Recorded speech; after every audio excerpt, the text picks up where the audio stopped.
Halo, selamat malam semuanya. Jadi di sini nama aku Farajilita dengan NIM 11524770 dari Prodi Ilmu Komunikasi akan menjelaskan tentang spiral keheningan itu apa sih? Spiral of silence ya. Nah, jadi di sini teori spiral itu udah diketahui sama Elizabeth Noel tahun 1974 ya. Spiral keheningan itu tentang apa sih? Jadi itu tentang seseorang yang takut dijudge, dikucilkan, takut bersuara. Jadinya dia lebih pilih diam aja nih daripada dia kena yang enggak. Oke.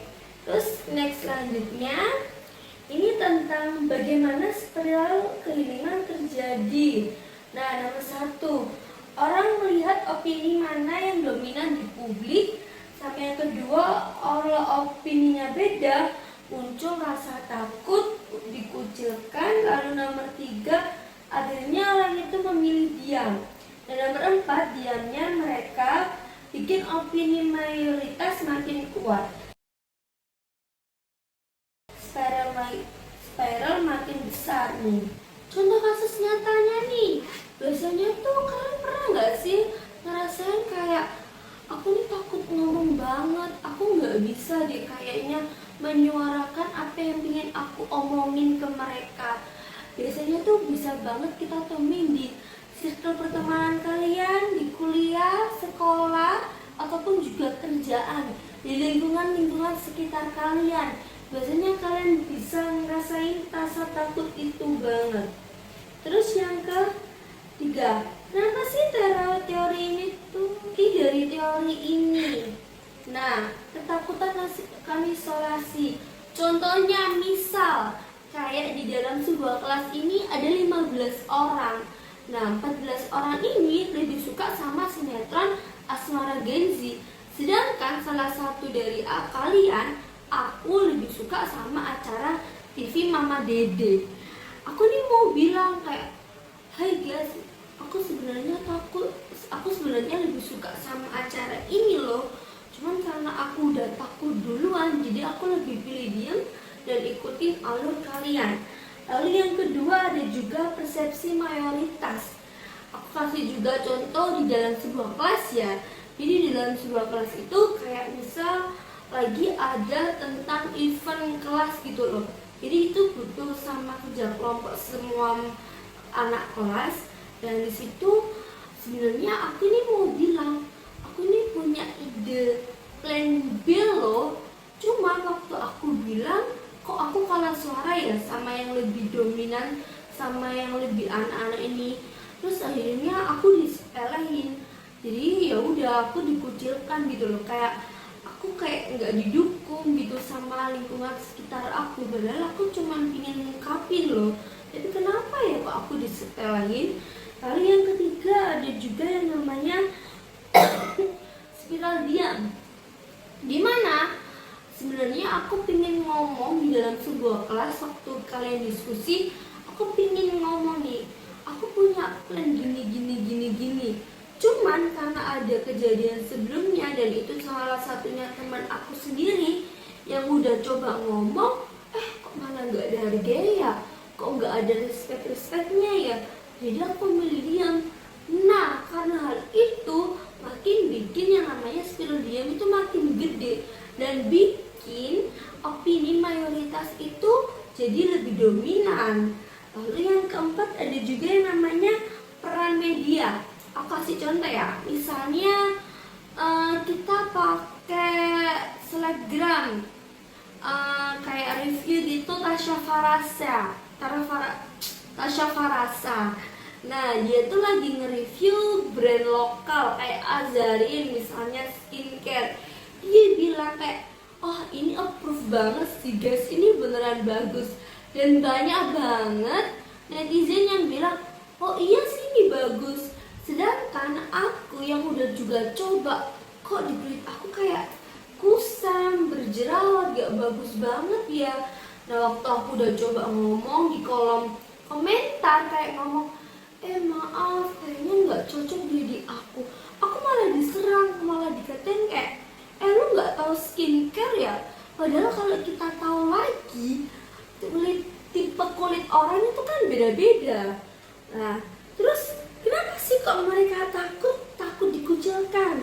Kayak yang nomor satu ini ketakutan mereka isolasi, jadi mereka tuh lebih pilih diem aja karena mereka takut dikucilin sama lingkungan sekitarnya. Lalu perasaan sendirian, lah persis banget sama contoh yang nomor 2 tadi. Jadi dia udah ngomong kok nggak ada yang ngedukung, kayak aduh aku beneran sendirian ya di lingkungan ini gitu. Terus yang ketiga, tekanan sosial. Jadi kayak aku tuh takut dimarahin gitu, jadi makanya aku diem aja guys. Terus yang keempat, ada juga yang namanya persepsi salah kaprah. Persis banget sama yang contohnya peran media tadi. Nah jadi tuh netizen itu udah gampang nyimpulin gitu loh kalau gini, padahal kalau kita tahu kan tipe kulit orang beda-beda. Terus maksud aku buat ngomong ke publik juga kan, kayak aku nih kasih tahu loh kalau ada juga yang nggak cocok di kulit tertentu, dan ngajak orang yang sama tipe kulitnya kayak aku biar nggak rugi gitu loh, nggak kemakan iklan aja. Jadi makanya bisa salah kaprah. Terus yang kelima, pengalaman negatif sebelumnya, itu sama kayak yang Spidal diam ya. Jadi kayak dia tuh takut buat ngomong karena udah ngelihat di lingkungan sekota, di lingkungan sekitarnya ada salah satu orang yang udah ngomong tapi malah dijat. Jadi makanya dia pilih diem aja daripada nanti aku juga ngalamin hal yang sama. Kan rasanya nggak enak ya guys, kayak nggak dihargain, kayak kita disepelehin, kayak oh my god. Terus lanjut nih, kenapa sih teori ini tuh masih relevan? Nah, terjadi di media sosial, orang takut terkena cancel culture.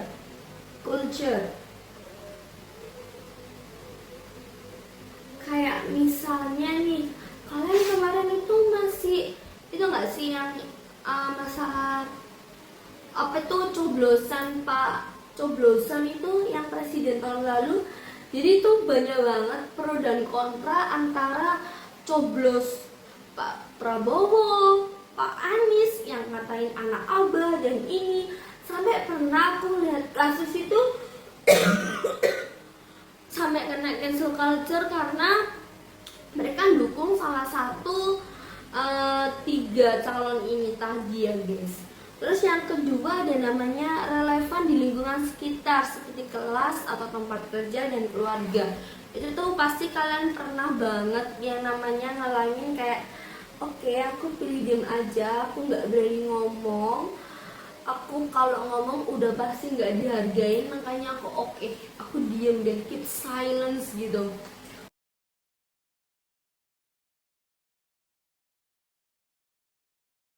Terus yang ketiga ada yang namanya teori itu ngajarin kita lebih beropini dan lebih berani untuk tunjukin berbeda. Kayak ya udah, kalian kalau punya pendapat berbeda ya tunjukin aja. Ingat ya guys, tiap orang itu udah pasti punya pikiran, bakat, hal yang berbeda. Makanya itu kita harus saling hargai, saling hormati satu sama lain.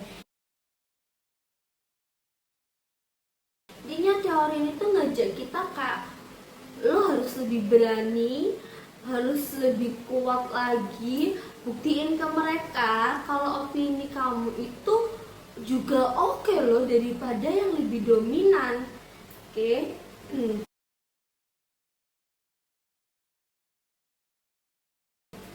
Terus yang keempat, nah kadang diam itu bukan pilihan tapi untuk pertahanan. Inti dari teori ini itu ngejelasin gimana seseorang atau kepribadian orang itu takut buat bilang ke masyarakat karena opini publik opini dominan itu lebih gede gitu dibanding dia. Jadi kalau dia coba ngomong hal yang berbeda, dia tuh udah pasti takut gitu. Kalian pernah nggak sih kayak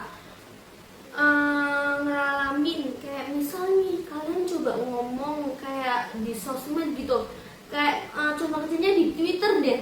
Misalnya aku ya, waktu itu lagi booming banget sama filmnya Prilly tuh. Aku tuh kayak aku nonton kan itu 3 jam guys, 3 jam atau 2 jam aku lupa. Ini tuh boring banget, ceritanya tuh jual kesedihan tapi nggak nyambung, nggak ketemu titik poinnya. Nah, sedangkan aku juga sebagai seseorang yang termasuk menikmati sebuah film yang kayak sad ending dan lain-lain, aku coba nonton dan ternyata kok gini ya kak, aku ngerasa kayak uangku terbuang sia-sia nih. Jadi aku ngomong tuh di Twitter, ih menurut aku tuh filmnya kurang bagus bla bla bla bla. Cuman karena mereka ini itu ya, jadi aku udah dihujat duluan. Kayak oke, Prilly itu siapa sih yang nggak tahu Prilly? Jadi pasti fansnya lebih banyak lah. Sedangkan aku kan cuman pingin kayak ngomong sesuatu, mengutarakan isi hati aku. Toh itu juga bisa aja sebagai kritik dan saran buat Prilly kedepannya tuh harusnya kayak gini loh. Jangan bikin boy. Tapi aku udah dihujat duluan. Kalian ada nggak sih yang sama kayak gitu? Kayak udah coba ngomong, aku kayaknya kurang cocok deh sama film ini, sama lagu ini. Tapi waktu udah ngomong kok aku malah diserang nih sama netizen ini. Ada nggak jelas banget. Padahal kan setiap orang punya selera. Dan apa salahnya sih kita coba ngomong, kita coba bedah gitu loh bareng-bareng, saling hargain aja gitu loh guys. Jadi kan aku udah ngebahas tentang soal di Twitter. Kalian juga sering gak sih kayak nimbrung di komunitas-komunitas itu kayak sebenarnya aku tahu banget nih LGBT itu nggak bisa dinormalisasikan dan banyak banget orang-orang kayak nggak ngedukung dan ini itu. It's okay guys, tapi bukan berarti kalian bisa ngejat, boleh ngatain orang-orang kayak gitu. Banyak banget nih orang-orang yang punya kasus kayak itu isu sensitif kayak membahas isu LGBT atau hak asasi manusia atau politik itu lebih pilih diam. Padahal kita sebagai generasi bangsa itu juga punya suara sendiri loh. Ini tuh yang paling sering itu tentang ini loh, politik ini loh. Kayak yang tahun lalu coblosan itu kayak astaga naga gitu aja dibikin berantem. Padahal itu ya kita nggak sih, kita punya pilihan sendiri-sendiri tapi udah dijudge sendiri. Makanya banyak orang yang lebih pilih diam aja dibanding ngebahas, karena ya gitu, orang-orang tuh suka ngejat pikirannya sendiri. Nah, kadang diam itu bukan pilihan tapi bentuk pertahanan. Nah, kalau kalian misal nih ketemu sama seseorang yang kayak aduh ini anakku kayak penakut padahal bisa aja lo ngomong dan gini. Nah guys, stop ngejudge, karena bisa aja dia tuh pernah ngalamin hal yang kayak gitu. Karena dia takut untuk ngomong dan dijudge, makanya dia pilih diem aja. Karena itu bentuk pertahanan, bentuk melindungi diri sendiri. Makanya kalau ketemu orang kayak gitu, coba diajak ngobrol dulu. Kamu kenapa dan gini. Coba kasih dukungan yang bikin dia kayak, oh oke, gue berani nih karena ada yang ngedukung di sebelah gue. Oh oke, gue pasti bakal berani banget.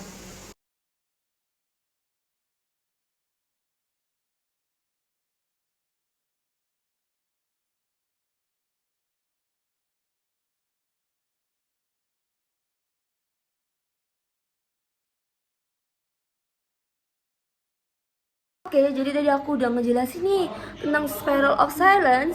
Semoga dengan kalian udah ngeliat presentasi dari aku, kalian jadi bisa lebih menghargai satu sama lain dan kasih panggung untuk orang lain biar lebih berani buat bilang ke publik tentang idenya. Jadi meskipun kalian berbeda, itu bukan berarti jadi halangan untuk kita saling menghargai dan respect satu sama lain.